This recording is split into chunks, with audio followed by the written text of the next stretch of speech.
The flashing red and blue lights bounced off the cracked pavement as a cold gust of wind swept through the quiet neighborhood.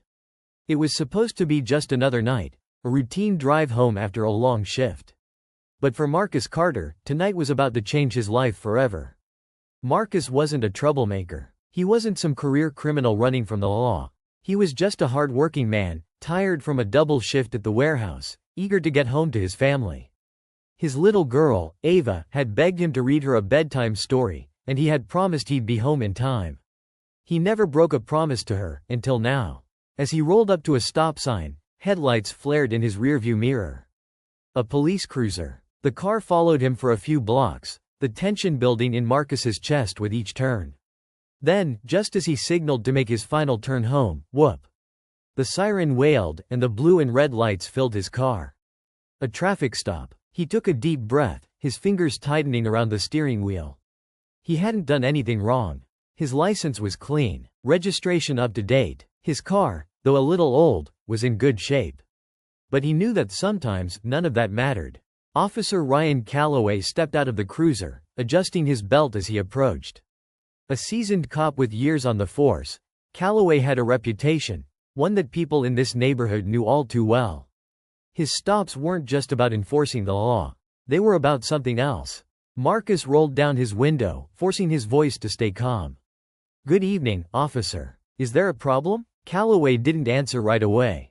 Instead, his flashlight scanned the inside of the car, lingering on the passenger seat, the dashboard, the floor mats. "License and registration," he finally said. Marcus reached for the glove compartment slowly, making sure his movements were clear. No sudden gestures, no excuses to escalate the situation. His hands were steady, but his pulse pounded in his ears. He handed over the documents, hoping this would be quick. Calloway studied them for a moment, then tilted his head. "Step out of the vehicle." Marcus blinked. "Is there a reason, officer?" A smirk tugged at the corner of Calloway's lips. "Step out of the car." This was the moment where everything could go wrong. Refusing could make things worse, but complying didn't always mean safety either. Marcus exhaled slowly and did as he was told. He stepped onto the pavement, the cool night air sending a shiver up his spine. He kept his hands where they could be seen, just like his father had taught him. "Turn around," Calloway ordered. Marcus hesitated. "Am I being detained?" Calloway's jaw tightened. "Turn around and put your hands on the roof of the car." A lump formed in Marcus's throat, but he obeyed. The officer patted him down, the cold metal of the handcuffs clicking before he even had time to react. "What's going on?" Marcus asked, his voice edged with confusion. "I didn't do anything." Calloway didn't answer. Instead, he walked back to Marcus's car, reached inside, and then, with a smooth motion, pulled out a small plastic bag from under the driver's seat. A bag Marcus had never seen before. Calloway held it up, shaking his head like he had just discovered the most damning evidence. Well, he muttered. "Looks like we got ourselves a little problem here." Marcus's heart dropped. "That's not mine." But the words barely left his lips before Calloway's radio crackled to life. "Dispatch, we got a possession arrest in progress." Everything moved in slow motion. The flashing lights, the cuffs tightening around his wrists, the cold, hard truth sinking in. This wasn't a misunderstanding. This wasn't a mistake. It was a setup, and there was nothing he could do to stop it.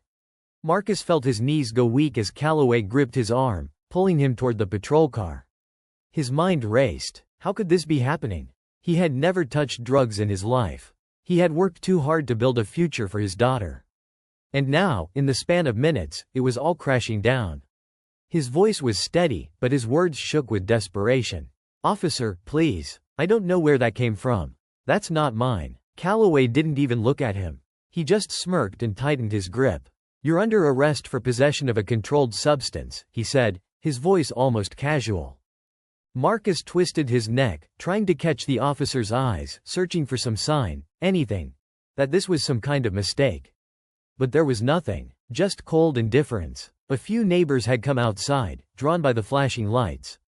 Some whispered among themselves. Others just stood there, watching. Marcus saw an older woman on her porch, shaking her head. She had seen this before. Everyone had. The back door of the patrol car swung open, and before Marcus could say another word, he was shoved inside. The door slammed shut behind him, sealing him in the suffocating space of the backseat. His heart pounded against his ribs as he stared out the window. He saw Calloway step away from the car and speak into his radio, but his voice was muffled through the thick glass. A second officer had arrived, another patrol car now parked behind the first. The new officer, a younger man with a nervous expression, walked up to Calloway. Marcus watched as they exchanged a few words, but he couldn't hear what they were saying. The younger officer glanced at Marcus through the window, then back at Calloway. He looked uncertain, maybe even uneasy. For a second, Marcus hoped, that this officer might speak up, might ask questions, might realize something wasn't right. But whatever Calloway said next seemed to shut that down. The younger cop nodded stiffly, then turned away. Marcus pressed his forehead against the window, his breath fogging up the glass. His hands were still cuffed behind him, wrists already sore from the tight metal. He clenched his jaw. He had to think. He had to find a way out of this. But how? Even if he screamed the truth at the top of his lungs, who would believe him? His mind flashed to Ava, curled up in bed, waiting for him. To his wife, Vanessa, who had probably already texted him, wondering why he wasn't home. The thought of them not knowing what was happening, of them waking up to a phone call saying he had been arrested, it made his stomach turn. He couldn't let this happen. Calloway finally climbed into the driver's seat, slamming the door shut. He didn't say anything at first, just adjusted his radio and put the car into gear. Then, with a slow smirk, he glanced at Marcus through the rearview mirror. "Bad luck, huh?" he said. Marcus's jaw tightened. "You put that in my car," he said, his voice low, controlled. Calloway shrugged. "You can say whatever you want. It won't change the report." Marcus felt his body go rigid. The report, the paperwork, the system that Calloway knew would back him up, no matter what. He swallowed hard. "Why?" Calloway chuckled, as if the question amused him. He tapped his fingers against the steering wheel. "You think the world's fair, don't you?" Marcus didn't answer. "You work hard, keep your head down, and think that's enough to keep you safe," Calloway continued. "But it doesn't work like that. Sometimes, people like you." He paused, tilting his head slightly. "Get unlucky." Marcus's fingers curled into fists behind his back. His entire life, he had done everything right. He had stayed out of trouble.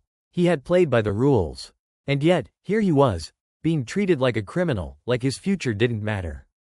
The car pulled onto the main road, the bright city lights streaking past the window. Marcus's mind was racing, but he forced himself to stay calm. Panicking wouldn't help. He had to think. He had to be smart. Somewhere, somehow, there had to be a way out of this. As they drove, Calloway reached for his radio. "Dispatch, suspect is in custody. Heading to the station now." Marcus's breath came fast and shallow. The station. If they booked him, if this charge stuck, everything would change. His job, his family, his entire life. No, he couldn't let it happen. Then, suddenly, a thought hit him. The traffic stop, the search, the so-called evidence. Was any of it on camera? His eyes darted to the front dashboard, scanning for a body cam or dashcam. Most officers were required to have them now, right? If there was footage, real footage, it could prove that the drugs weren't his. It could expose whatever Calloway was trying to do. Taking a slow breath, Marcus steadied his voice. "You got a body cam on, officer?" Calloway didn't react right away. Then, after a beat, he smirked again. "Technical issues." Marcus's stomach sank. That meant no footage, no proof, no evidence to fight back with. But what about the dashcam? He knew some police cars had front-facing cameras that recorded traffic stops. If this car had one, there might be a chance. Marcus tried to keep his tone casual. "Guess the dash cam caught everything, then." For the first time, Calloway's smirk faltered. It was quick, just a flicker, but Marcus saw it. And that was enough to know that the officer was hiding something. That was enough to know there was still hope. The car kept rolling toward the station, but now, Marcus wasn't just thinking about survival. He was thinking about justice. And he wasn't going down without a fight. The car rolled through the city streets, the station getting closer with every passing second. Marcus sat stiff in the backseat, his mind racing, his heart pounding like a drum. He had always heard about stories like this, innocent people getting caught up in things they had nothing to do with. But now, it wasn't some news report. It wasn't something distant. It was him. The quiet hum of the police radio filled the car, but Marcus barely heard it. His focus was locked on the flicker of doubt he had seen in Calloway's expression when he mentioned the dash cam. That hesitation wasn't just his imagination. The officer was hiding something. He had to find out what. As they pulled up to a red light, Marcus leaned forward as far as the seatbelt restraints would allow. "You know," he said, keeping his voice even, "if the dash cam was rolling, then I guess we'll have a clear record of everything that happened." Calloway didn't react at first. He kept his eyes on the road, fingers tapping against the steering wheel. Then, after a long pause, he sighed. "Let me give you some advice," he said, his tone almost bored. "You're in a bad spot. The more you talk, the worse you make it." Marcus clenched his jaw. "The truth can't make things worse." Calloway chuckled under his breath.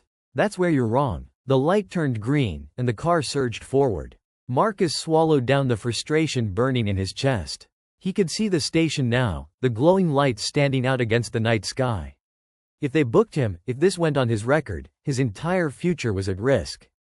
His job, his reputation, his ability to provide for his family. And worst of all, Ava. The thought of his little girl growing up thinking her father was a criminal made his stomach twist. She was too young to understand corruption, too innocent to know that sometimes, the people meant to protect you were the ones who could destroy you the fastest. His pulse pounded in his ears. He couldn't just sit back and let this happen.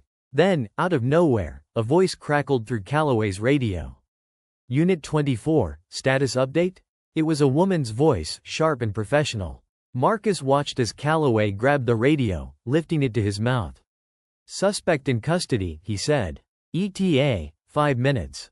There was a brief pause before the voice responded. "Copy. Detective Ellis is requesting a review of your dash cam footage upon arrival." A beat of silence. Marcus felt it before he even saw it. The shift, the tension that stiffened Calloway's shoulders, the way his grip tightened slightly on the wheel. Detective Ellis. Someone was asking questions. Someone who might not be on Calloway's side. Marcus didn't know who Ellis was, but right now, that name felt like the only sliver of hope he had. Calloway's voice was calm when he answered, but there was something off about it now, something forced.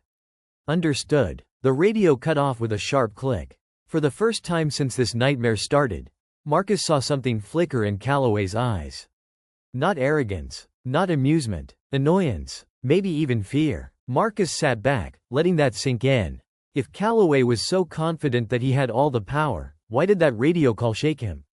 Because he wasn't expecting it. Because there was someone who might actually be watching. The car pulled into the station's lot, and before Marcus could brace himself, the door swung open. Calloway grabbed his arm, pulling him out of the backseat. "Let's go," he muttered, his grip firm. Marcus didn't resist. Not yet. He needed to be smart. He needed to get to this Detective Ellis.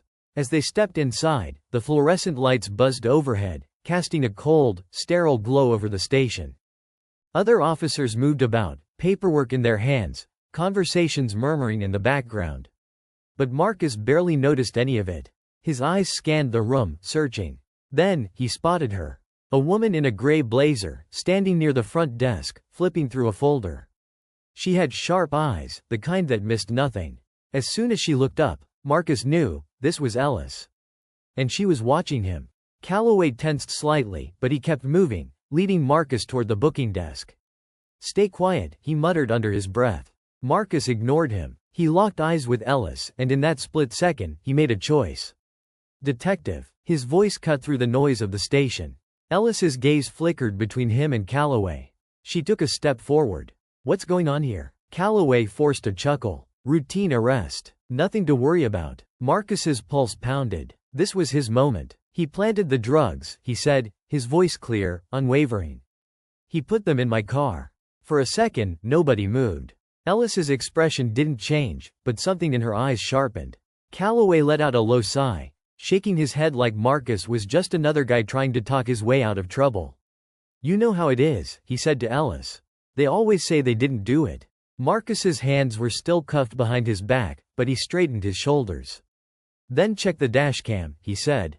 Ellis glanced at Calloway. "Is there footage?" Calloway didn't flinch, but Marcus could see the tightness in his jaw. "We had technical issues," he said smoothly. Ellis's lips pressed into a thin line. She stared at Calloway for a long moment, then nodded toward a side hallway. Let's talk in my office. For the first time since this nightmare began, Marcus felt something shift in his favor. The fight wasn't over. It was just beginning. Marcus was led down a narrow hallway, his heart pounding with every step. His wrists ached from the cuffs, but that was the least of his worries. He could feel the tension rolling off Calloway, like a storm about to break.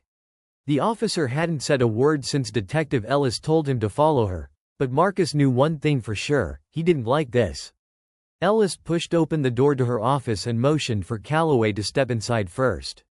Marcus followed, and the door clicked shut behind them. The small room was dimly lit, a cluttered desk at the center, walls lined with case files and evidence reports.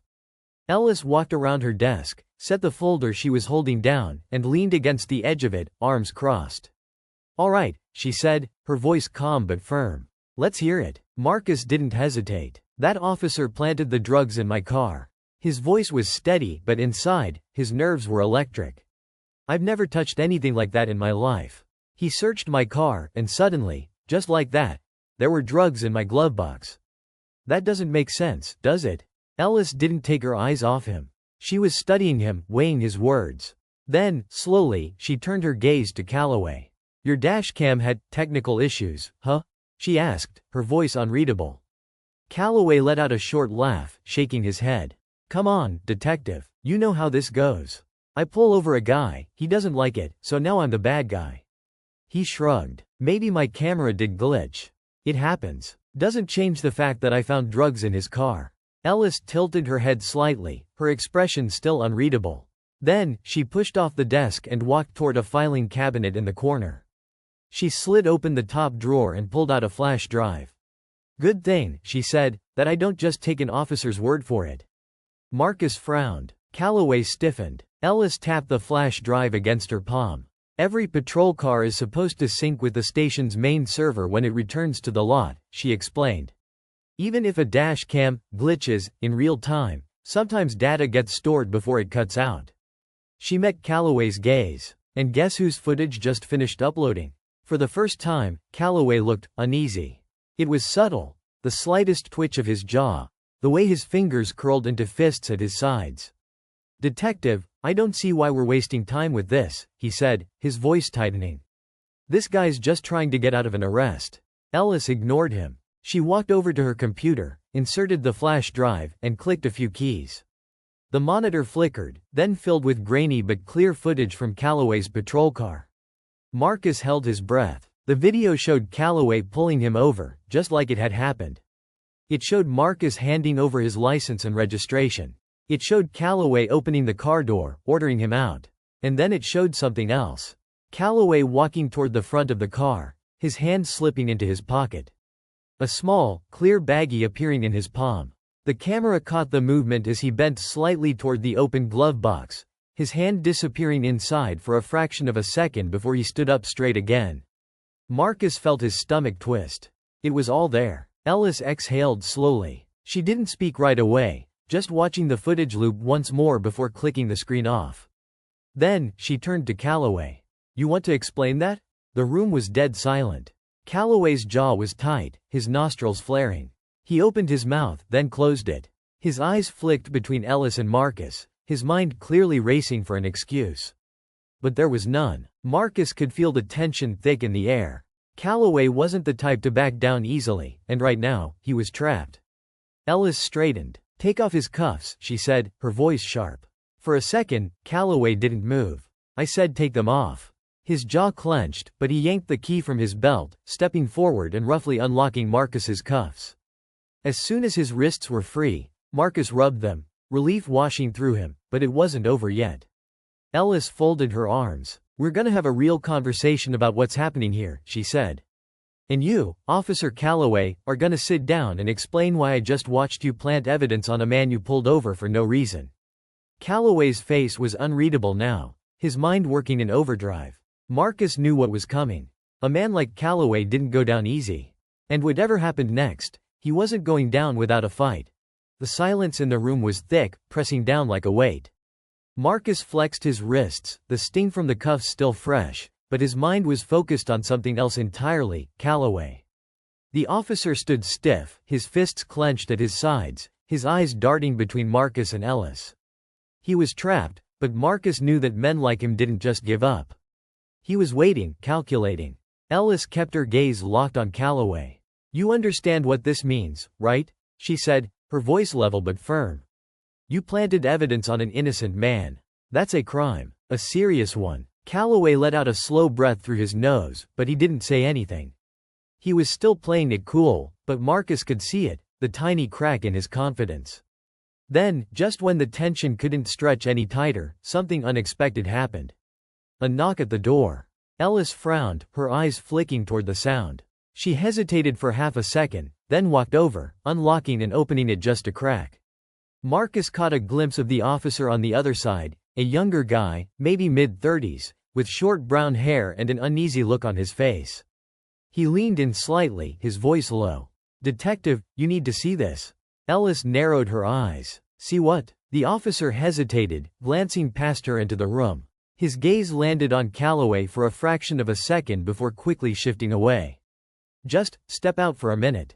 Marcus didn't like this. Neither did Ellis. She turned back, giving both Marcus and Calloway a hard look before stepping outside and pulling the door shut behind her. The second the door closed, Calloway exhaled sharply, shaking his head. "This is ridiculous," he muttered. Marcus just watched him. He wasn't going to waste energy arguing, not when he could tell Calloway was barely keeping it together. The man's bravado was slipping, piece by piece. Seconds ticked by, each one stretching longer than the last. Marcus strained to hear what was happening outside, but the walls were thick, muffling everything except low murmurs. Then, Ellis's voice. Sharper this time. "Are you serious?" Marcus's pulse kicked up. Something was wrong. Another second passed. The door swung open. Ellis stepped back inside, her expression unreadable, but there was something different in her posture, something tight, restrained. "Change of plans," she said. Marcus stiffened. "What?" Ellis didn't answer right away. She was still staring at Calloway, and for a moment, he didn't react either. Then, slowly, a smirk curled at the edge of his lips. It was slight, but it was there. Something had shifted. "I just got word from upstairs," Ellis continued, her voice clipped. "This case is being handled internally. Effective immediately, you," she pointed at Calloway, "are being placed on temporary leave pending investigation." Marcus's stomach dropped. Something about the way she said it, the tension in her voice, this wasn't right. Calloway exhaled dramatically, like this was nothing more than an inconvenience. "So what, I take a little vacation? That's the big consequence?" Ellis's jaw tightened. "For now." Marcus took a step forward, his pulse hammering in his ears. "Wait, what does that mean for me?" Ellis turned to him, and for the first time, he saw something in her expression that made his blood run cold. Frustration, maybe even regret. "You're free to go," she said. It should have been good news. It should have been exactly what Marcus wanted to hear. But it wasn't, because something wasn't adding up. They had proof. They had the footage. Calloway had been caught red-handed, and yet, he was walking out of here with nothing more than a slap on the wrist. No arrest? No charges? Ellis must have seen the confusion on Marcus's face because she sighed, lowering her voice. "Look," she said, "this just came down from the captain. They want to keep it quiet while they investigate." Marcus's mind raced. Keep it quiet? Why? Then, it hit him. Calloway wasn't acting nervous anymore. That smirk, that confidence, it was back. Because he knew something Marcus didn't. This went deeper than just one bad cop. Ellis glanced at the open door before stepping in closer. "Listen to me," she murmured. "You need to get out of here. Now." Marcus's breath caught. "What? I don't know what's happening yet," she admitted. "But if I were you, I wouldn't stick around to find out." A chill ran down Marcus's spine. This wasn't over. Not even close. And whatever was coming next, it was bigger than he ever could have imagined. Marcus didn't need to be told twice. The warning in Ellis's eyes was clear enough. He turned quickly, his heart pounding in his chest as he walked toward the door. But as he reached for the handle, something stopped him, something that gnawed at the back of his mind. Ellis had told him to go, but why hadn't she outright confronted Calloway? Why was she telling him to leave without taking further action? His instincts kicked in, but before he could turn back around, he heard Calloway's voice behind him. It was low, almost a whisper, but it carried with it an unmistakable edge of threat. "You better watch your back, Marcus." Marcus froze, his hand still on the doorknob. Calloway's smirk was gone, replaced by cold, dead eyes. "This isn't over. Trust me, you're not the only one in danger."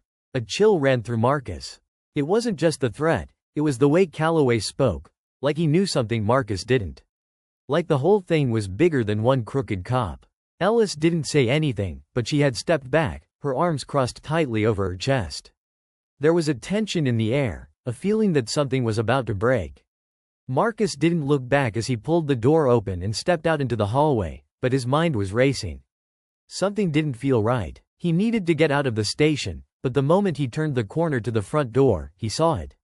A man in a dark suit standing by the front desk. His face was unfamiliar, but his presence was unmistakable, authoritative, cold. The man was speaking to the officer at the desk, pointing down at a piece of paper. His voice was low, but Marcus heard one thing that made his heart stop. "We've got a leak," the man said, "and I want every officer on Calloway's shift questioned. No exceptions." Marcus's breath caught in his throat. Leak? Before he could process the meaning, the man's eyes flicked toward him, narrowing for a moment as if weighing him up. Then he turned back to the officer, who quickly nodded and started typing on the computer. Marcus took a step back, his mind racing. This wasn't just about Calloway anymore. The captain, the force, it was all connected. The leak wasn't something small. It was bigger. He didn't have much time. He couldn't just leave the station now. Not with this new layer of danger hanging over him. Just as Marcus turned to walk away, something caught his eye. A figure moving through the shadows of the station's parking lot. He squinted, trying to make out the face, but it was too far away. The figure was fast, almost like they were trying to avoid being seen. A sudden realization hit him. They were coming for him. Before Marcus could react, a car's headlights flared in the distance. A black sedan sped toward the entrance. The figure in the parking lot turned and started running. Marcus's heart dropped as he made the connection. This was no coincidence. Whoever was involved in this was closing in, and they knew exactly where he was.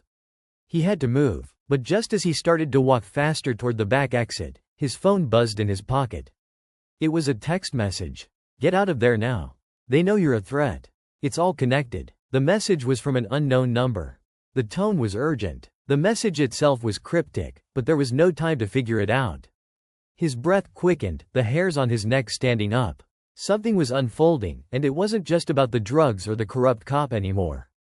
This was much bigger. Marcus didn't have a clear path ahead. He had no idea who sent the message or who was behind the sudden escalation. But he knew one thing for sure, he wasn't walking out of this station unscathed. He pulled open the door to the back alley, stepping out into the cool night air, his mind working at full speed. As he looked back, he caught a glimpse of something through the station's window. A brief flash of movement. A figure in the shadows, standing just outside the door. It was like they were waiting for something. Waiting for him. And just as quickly as he had spotted it, the figure disappeared. Marcus broke into a run, the sound of his footsteps echoing in the quiet alley. His mind was racing, his heart pounding. This was the moment everything changed. The questions were piling up, and the answers were nowhere to be found. But one thing was certain, he had to survive the night. The car's engine roared behind him, and he didn't dare look back. He kept running, pushing himself faster, farther, hoping to lose them in the maze of streets ahead. But in the pit of his stomach, he knew. They were coming for him. And this was only the beginning. Marcus's heart pounded in his chest as he sprinted down the alley, his feet pounding against the pavement, the cold night air sharp against his face. He could hear the sound of the black sedan's engine growling behind him, but he didn't dare look back. Every step felt like a race against time, a race to stay one step ahead of whatever was coming for him. The alley twisted and turned, and Marcus took each corner as fast as he could, hoping to lose whoever was chasing him. His breath came in ragged gasps, but he couldn't slow down. Not now. Not when he knew there were people willing to kill to keep this secret buried. He had no idea who sent that cryptic text, or what they were. But the message was clear. Things were much worse than he'd thought. The corruption wasn't just limited to Calloway. The whole department, the higher-ups, they were all tangled in this web. Marcus kept running, pushing through the sharp pangs of exhaustion that started to set in. He had to think. There had to be a way out of this. He couldn't outrun a car forever, but he knew these streets better than anyone. If he could just find a way to disappear for a few hours, he could figure things out. He could come up with a plan. The sound of tires screeching against the pavement made him turn his head. The car had turned down the alley behind him, its headlights blinding. Panic surged in his chest. He was running out of time. In a split-second decision, Marcus dove into a narrow doorway between two buildings, his body slamming against the cold brick wall as he squeezed into the dark, cramped space. He held his breath, hoping the car wouldn't slow down. The sound of the engine grew louder, and for a moment, he thought he was done for. But then, the car passed, its headlights flashing past him as it sped further down the alley.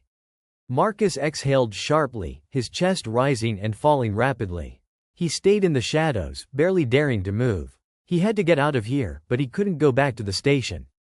He couldn't trust anyone there anymore. The leak was deep, and whoever was behind it had far-reaching power. His mind raced. The only person he could trust now was Ellis. She was the only one who seemed to want to help him. But even she had been acting strange, giving him that warning to leave without any explanation. What was going on? Why hadn't she confronted Calloway directly? Marcus needed answers. He pulled out his phone and typed a quick message to Ellis. "Where are you? We need to talk." It didn't take long before the reply came. "Meet me at the old warehouse on 5th and Main. Now. Don't trust anyone." Marcus's stomach twisted. It was a strange request, but he didn't have time to think about it. He needed to meet her. She was his best shot at getting to the bottom of this, at figuring out who was pulling the strings. The warehouse was on the outskirts of town, far from any of the usual patrol routes. It was the kind of place people went to disappear, old, abandoned, and out of the way. Marcus didn't waste any time. He pulled himself out of the doorway and started running again, heading toward the location Ellis had sent. The streets were quiet now, the only sound his footsteps echoing against the asphalt. As he neared the warehouse, he slowed down, careful not to draw attention. The building loomed ahead, dark and empty, the only light coming from the small flicker of a street lamp in the distance. When Marcus reached the entrance, he hesitated. The warehouse door was cracked open, and he could just make out the silhouette of someone standing inside. He took a deep breath and stepped through, his eyes adjusting to the darkness. "Ellis?" he called quietly. The figure turned. It was her, Ellis. But there was something different about her. Something off. "You made it," she said, her voice low and cautious. "Good." Marcus didn't have time for pleasantries. "What's going on, Ellis? Why are we meeting here? What the hell is really happening?" Ellis looked around quickly, as if making sure they weren't being watched. "I didn't know who to trust anymore, Marcus. Not after the captain started covering for Calloway." She paused, taking a breath before continuing. "There's more to this than just one bad cop. Calloway was just the tip of the iceberg." Marcus frowned. "What do you mean? What are you saying?" Ellis's expression darkened. "The force is compromised. They've been covering up corruption for years. But it's not just the police. There's money, power, people in positions we never suspected. The leak in the department? It's connected to something much bigger. And now, they're cleaning up. They're trying to get rid of you. And me." Marcus felt his stomach drop. "Who's behind this?" Ellis hesitated. "The ones who control everything. The ones who pull the strings. They've got people everywhere, inside the police, inside the government. I can't tell you everything, Marcus, but it's not just about drugs or dirty cops. This is about power. And they won't stop until they have it all." Marcus tried to process her words. His mind spun with questions, but one thing was clear. He wasn't going to get the answers he needed here. Not yet. Ellis reached into her jacket and pulled out a small, manila envelope. "This will help," she said, holding it out to him. "It's not much, but it's a start. You need to get out of here. Don't trust anyone else. They're coming for you." Marcus took the envelope, his fingers brushing hers for a brief moment. He didn't know what to say. He didn't know if he could trust her completely. But right now, she was all he had. "Get out of town," Ellis said again, her voice urgent. "And stay hidden. For now." Marcus nodded, his mind racing. He turned to leave, but then stopped, glancing back at her one last time. "What happens to you?" Ellis didn't answer right away. She just looked at him, her face a mix of determination and sadness. "I'll be fine," she said quietly. "You just worry about staying alive." Marcus didn't have the words to respond. He didn't have anything to say that could make this right. He turned and left, the weight of the envelope heavy in his hand. As he stepped out into the night, the world felt different. There was no going back now. But one thing was certain. This was far from over. The fight was just beginning. And no matter how deep the corruption ran, Marcus was ready to find the truth, whatever the cost.